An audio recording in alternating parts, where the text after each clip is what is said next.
Хей, здравейте приятели, аз съм Айхани Инфая, фотограф, видеограф и влогър. Някой от вас знае ли какво е Форд Боярд? Спрете видеоклипа и долу в коментарите напишете дали знаете какво е Форд Боярд.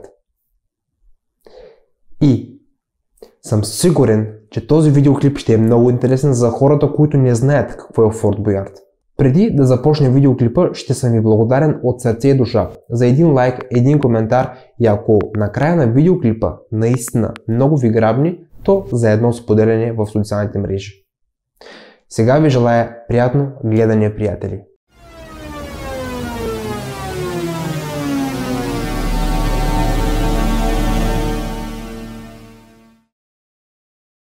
Всички знаем или почти всички за популярното телешоу Форд Боярд, което се е излъчвало от 1994 година по известните канали по цял свят. Най-голямото внимание е привлякло обекта, който е разположен в океана до бреговете на Франция, между два острова.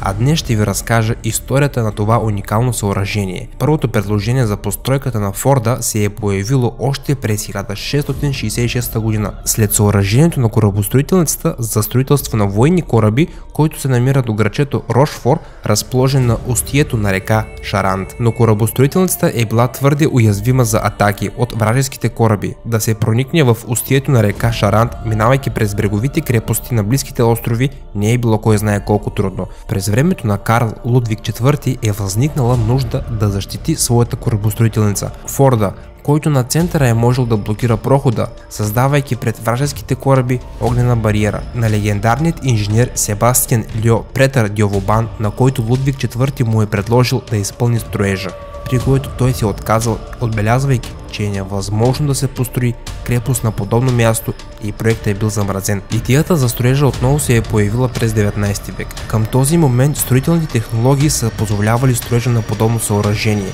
а необходимостта от подобно съоръжение се е увеличавала. Външната политика на Наполеон I силно е усложнил взаимоотношенията му с Великобритания.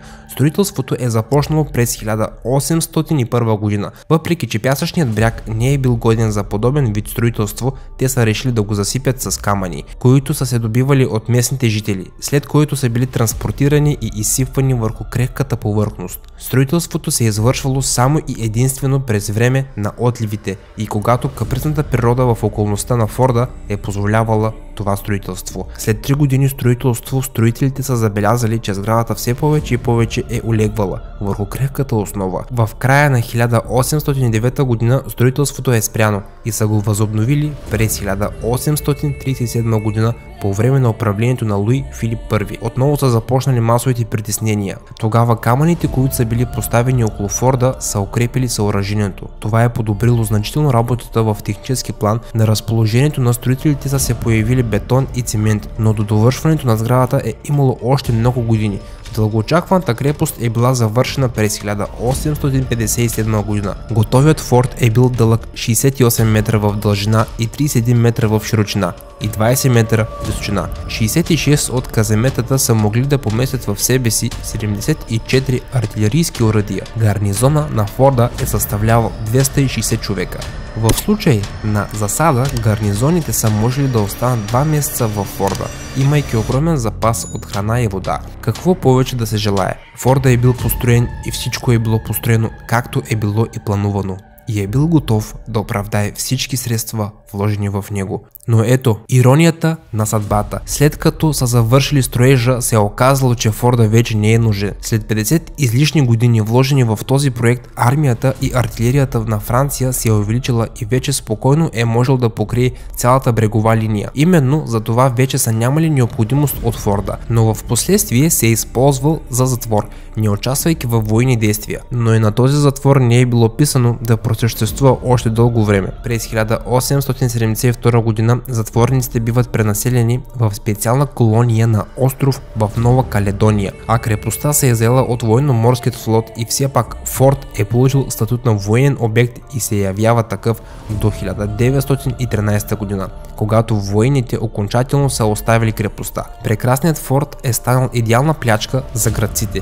Всичко, каквото се е считало за ценност, е било разрушено и изпепелено по времето на Втората световна война. Форда, както и цяла Франция, е била окупирана окупирана от немските войски. Вражеската армия е използвала крепостта в качество на тренировъчен лагер, в резултат от което практически напълно е било унищожено яхтеното пристанище и вълноломите, а вътрешният двор на крепостта буквално е била погребена под развалините. През последните 20 години форта е бил изоставен и поетапно е започнал да се разрушава от морското въздействие. 28 май 1962 година форта е бил обявен за продан на акцион с начална цена от 7500 франка и е бил купен за 28 000 франка от белгийски деятел. Обаче той не е имал средства за да възстанови и укрепи крепостта, която все повече и повече се е разпадала. Не само от природните въздействия, но и от многочислените туристи. Но рано или късно за този форт е научил света. През 1966 година Робърт Енрико е поставил сцена с форда на една от последните му продукции. Той е известен френски филмов режисьор, сценарист и монтажист.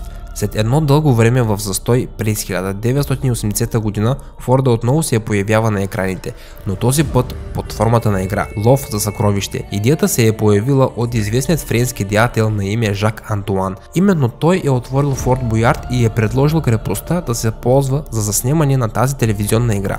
Но преди Форт Боярд да се появи на екраните, все още крепостта е била частна собственост на белгийския деятел. Той се е съгласил да продаде форда за $500 000 франка. Генералният съвет на департамента на Шарант е взел риск да влезе в сделка, след което Жак Антуан е купил форда и е започнал стъпка по стъпка да реализира своя проект. През 1989 година е започнала реконструкцията. На 25 метра от форда е била построена конструкция за пристигащите кораби. Старият кей е бил отдавна разрушен.